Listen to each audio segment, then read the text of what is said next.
तो कहानी शुरू 4 जून 1987 से होती है, जहाँ पर हम एक लड़के को देखते हैं। उसके अंदर एक शैतानी आत्मा आई हुई थी। वहाँ पर फादर, जिनका नाम गैब्रियल था, वो उस लड़के का इलाज कर रहे थे। वो आकर उस लड़के के अंदर आए हुए शैतान से पूछते हैं, तुम कौन हो? जिस पर वो कहता है कि मैं एक डीमन हूँ। फादर गैब्रियल उससे उसका नाम भी पूछते हैं, पर वो डीमन अपना नाम नहीं बताता। फादर कहते हैं कि इस लड़के का पीछा छोड़ दो, और पिक जो वो वहाँ पर लाए हुए थे कहते हैं कि अगर तुम सच में डीमन हो तो मुझे इसके अंदर जाकर दिखाओ। वो डीमन ऐसा ही करता है, उस लड़के के अंदर से निकलकर पिक के अंदर चला जाता है। ऐसा होते ही फादर गैब्रियल उस पिक को गोली मार देते हैं और डीमन भी भाग गया था और वो लड़का भी ठीक हो जाता है जिसके अंदर पहले डीमन था। यहाँ पर ये बात तो साफ थी कि फादर गैब्रियल बहुत ही माहिर प्रीस्ट थे। इसके बाद चर्च की काउंसिल में एक मीटिंग होती है जिसमें फादर गैब्रियल को बुलाया गया था। वहाँ पर सभी फादर गैब्रियल से पूछते हैं कि 4 जून को तुमने उस लड़के का एक्सॉर्सिज्म क्यों किया, उसके अंदर से डीमन को क्यों निकाला, जबकि तुमने किसी की इजाजत भी नहीं ली थी। ये सब उसी एक्सॉर्सिज्म की बात कर रहे थे जो हमने अभी कहानी के शुरू में देखा था। फादर सबसे कहते हैं वो दरअसल कोई एक्सॉर्सिज्म नहीं था, बल्कि उस लड़के को दिमागी बीमारी थी। वो ऐसा समझ रहा था कि उसके अंदर डीमन का असर है, पर ऐसा कुछ नहीं था। यहीं पर मीटिंग में एक फादर कहते हैं कि जरूरी नहीं हर इंसान के अंदर डीमन हो। हमारे पास जो भी केसेस आते हैं वो ज्यादातर दिमागी बीमारी के बारे में होते हैं। बस कुछ ही केस ऐसे होते हैं जिनमें हमें डीमंस का सामना करना पड़ता है। यहाँ पर फादर गैब्रियल उसकी बात सुनकर गुस्से में आ गए थे। वो कहते हैं तुम आखिर चाहते क्या हो? तुम यही चाहते हो कि मैं अपने ओहदे से हट जाऊं? वो कहते हैं इस तरह की बात करके तुम सभी फादर्स की पोजीशन को खत्म करना चाहते हो। तभी यहाँ पर एक फादर गैब्रियल के केस में मरी हुई एक लड़की का जिक्र करता है। गैब्रियल को इस बात पर और ज्यादा गुस्सा आ गया था। वो इस मीटिंग को छोड़कर चले जाते हैं। इसके बाद अगले सीन में हम एक लड़की जूलिया को देखते हैं जो अपने छोटे बेटे और बेटी के साथ अमेरिका से स्पेन आ रही थी। असल में 1 साल पहले जूलिया के हस्बैंड की मौत एक कार एक्सीडेंट में हो गई, जिसमें उसका छोटा बेटा भी उस वक्त अपने डैड के साथ था। जूलिया का बेटा हेनरी उस एक्सीडेंट में तो बच गया, मगर उसके हस्बैंड की मौत हो गई। उस वक्त से हेनरी ने बोलना बंद कर दिया था। वो बोलता ही नहीं था। अब क्योंकि इनका कमाई का कोई जरिया नहीं था, तो इसलिए जूलिया अपने हस्बैंड के खानदानी घर की मुरम्मत करवाकर उसे बेचने आई थी, ताकि उसे बेचकर इन्हें पैसे मिल जाएं। इसलिए कुछ दिन के लिए इन्हें यहीं पर रहना था। पर यहाँ पर जूलिया की बेटी को बिल्कुल अच्छा नहीं लगता, क्योंकि वो यहाँ पर रहना ही नहीं चाहती थी। अब जब जूलिया अपने घर में आई थी तो यहाँ पर इसकी मुलाकात एक फादर एस्क्यूबेल से होती है, जो कि इस घर का ख्याल रखा करते थे। वो उससे कहते हैं कि अगर कोई भी जरूरत हुई तो आप मुझे बुला सकती हैं। यहाँ पर जूलिया की बेटी चारों तरफ जब देख रही थी तो उसे दीवार पर एक सिंबल निशान नजर आता है, जो कि एक बड़े चर्च का था। तभी उस दीवार में दरार आने लगी थी, जिससे जूलिया की बेटी डर जाती है और वहाँ से चली गई थी। अब ऐसा ही निशान वहाँ पर इनके घर में जो वर्कर्स काम कर रहे थे उनमें से एक को नजर आता है। जब ये गौर करती है और दीवार के अंदर आग जलाकर देखने की कोशिश करते हैं तो वहाँ पर एक जोरदार धमाका होता है, क्योंकि वहाँ पर सल्फर गैस थी,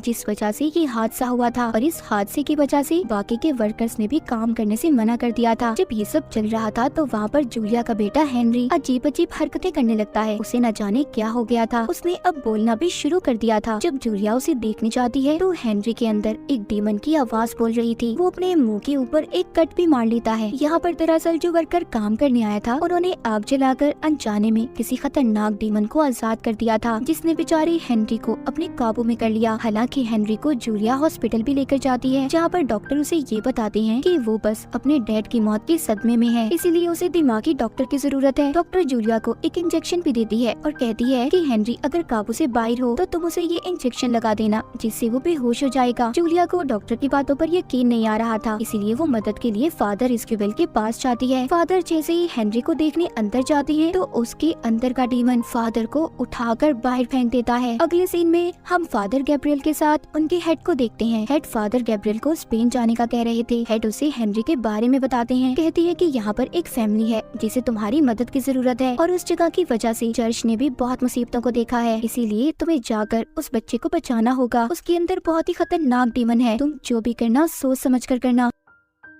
फादर गैब्रियल अब अपने हेड के कहने पर जूलिया के घर पर पहुंच जाते हैं, पर वो इस बात पर हैरान थे कि हेनरी के अंदर जो डीमन है उसने चर्च का क्या नुकसान किया था। फादर गैब्रियल अब जूलिया से कहते हैं कि मैं हेनरी को देखना चाहता हूँ। जब ये उसके पास जाते हैं तो हेनरी के अंदर का डीमन उन्हें देखकर हंसने लगता है और कहता है आ जाओ, मैंने तुम्हें यहाँ पर बुलाना था। फादर गैब्रियल तभी उसे एक निशान दिखाते हैं, जिससे हम हेनरी की आंखों में डीमन की आंखों को भी देख पा रहे थे। जब वो उससे उसका नाम पूछते हैं तो डीमन अपना नाम बताने से मना कर देता है। दरअसल यहाँ पर किसी भी डीमन का नाम पता चल जाए तो एक्सॉर्सिज्म जादू करना आसान हो जाता है, इससे जल्दी डीमन काबू में आ सकता था। यहाँ पर हेनरी के अंदर का डीमन डीमन गैब्रियल को डरपोक कायर बुलाता है। दरअसल गैब्रियल पहले आर्मी में था, पर एक जंग में वो लड़ाई से हट गया, मगर इस बात से गैब्रियल को कोई फर्क नहीं पड़ रहा था। तभी हेनरी अपने मुंह से एक मरा हुआ परिंदा निकालता है, जो देखकर गैब्रियल थोड़ा परेशान हो गई थी। वो बाहर आकर एस्क्यूबेल और जूलिया को बताते हैं कि हेनरी के अंदर कोई बहुत ही खतरनाक डीमन है, जो बहुत ज्यादा ताकतवर भी है। उसका एक्सॉर्सिज्म, उस पर जादू करना आसान नहीं है, और अगर हमने जल्दी कुछ न किया तो हेनरी की जान को भी खतरा हो सकता है। फादर गैब्रियल बताते हैं कि हेनरी को अपने डैड की मौत का सदमा था, जिसका फायदा डीमन ने उठाया, पर ये समझ नहीं आ रही थी कि डीमन हेनरी के अंदर आकर आखिर करना क्या चाहता था। उधर डीमन जूलिया की बेटी को भी डराता है। उसके मरे हुए डैड यानी कि जूलिया के हस्बैंड की आवाज में वो उससे फोन पर बात कर रहा था। यहाँ पर डीमन ने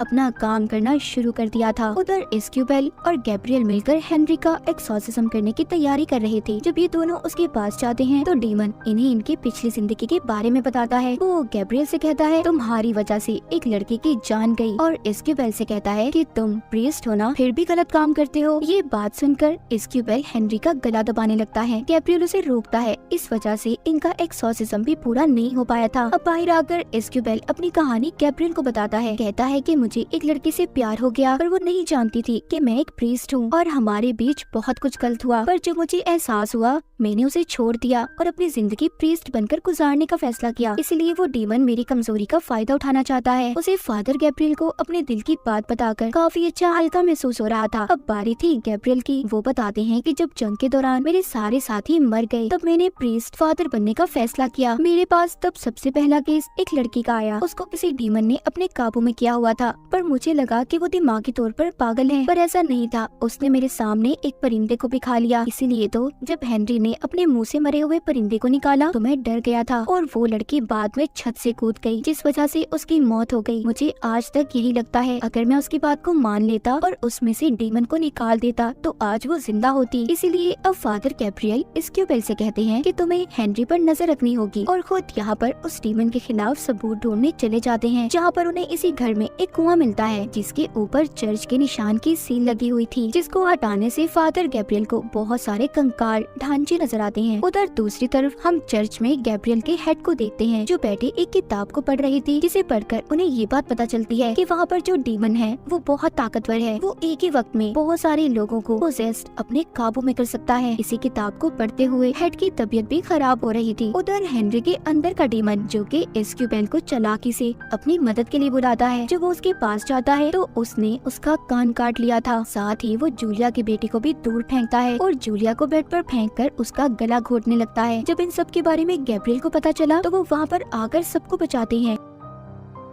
अब वो एस्क्यूबेल को लेकर उसी जगह पर जाते हैं जहाँ पर उन्होंने कंकाल को देखा था। फादर गैब्रियल एस्क्यूबेल को बताते हैं कि जब जूइस क्रिश्चियन में बदले तो उस वक्त जिन्होंने इनकार किया, सजा के तौर पर उन्हें इस जगह पर बंद कर दिया गया था। अब ये दोनों अंदर जाते हैं, जहाँ पर इन्हें वैसा ही निशान वाला दरवाजा मिलता है, जैसा निशान पहले जूलिया की बेटी ने भी देखा था। जब वो उस दरवाजे को खोलते हैं तो अंदर जाने पर उन्हें बहुत से स्केलेटन्स कंकाल मिलते हैं, जिनमें से एक कंकाल एक पिंजरे में बंद था। उसके हाथ में अंगूठी थी, वो एक प्रीस्ट का कंकाल था। वहीं पर इन्हें एक और दरवाजा मिलता है, जिसकी चाबी इन्हें पिंजरे में बंद कंकाल के पास से मिली थी। वहाँ आगे जाकर इन्हें दुनिया के सबसे बड़े प्रीस्ट का कंकाल भी मिलता है। तो गैब्रियल यहाँ पर एस्क्यूबेल को बताते हैं कि यहाँ पर एक बहुत ही खतरनाक डीमन ने एक साथ बहुत से इंसानों को पोजेस्ट किया, जिनका एक्सॉर्सिज्म उस वक्त यहाँ पर किया जा रहा था, मगर वो शैतान डीमन किसी के काबू न आया, और उसी ने इन सब का ये हाल किया। जब सबको उस शैतान डीमन के बारे में पता चला तो इस जगह को ऐसे ही बंद कर दिया गया, और हेनरी के अंदर जो डीमन है वो भी यही लगता है। तो सोचो वो कितना खतरनाक होगा। मगर यहाँ पर अब वर्कर की गलती की वजह से वो दोबारा आजाद हो गया, पर वो डीमन हेनरी के अंदर सिर्फ इसलिए आया था ताकि वो फादर गैब्रियल के अंदर जाकर चर्च और गॉड के नाम पर उससे बुरे काम करवाए। इसलिए अब वो गैब्रियल के अंदर आना चाहता था। गैब्रियल यहीं पर एक किताब पढ़ता है, जिससे उसे पता चलता है कि दुनिया में हर जगह ऐसे ही खतरनाक डीमन पाए जाते हैं, जिनमें से ये डीमन भी एक ही है, जिसका नाम भी अब गैब्रियल को पता चल गया था। जब डीमन को ये बात पता चलती है कि फादर गैब्रियल को उसका नाम पता चल गया है, तो वो तो जैसे पागल सा हो गया था। इसीलिए वो अब हेनरी की बहन को भी पोजेस करने की कोशिश करता है। जब जूलिया अपनी बेटी को बचाने आती है तो वो उसकी बेटी को दूर फेंककर अब जूलिया को मारने की कोशिश कर रहा था। तभी जल्दी से जूलिया की बेटी उस इंजेक्शन को उठाकर हेनरी को लगा देती है, जो डॉक्टर ने दिया था, जिससे वो अब बेहोश हो गया था, और इस तरह जूलिया की जान बच जाती है। तभी ये लोग हेनरी को वहाँ पर बांध देते हैं और सभी प्रेयर करके उसका एक्सॉर्सिज्म करना शुरू करते हैं। अब यहाँ पर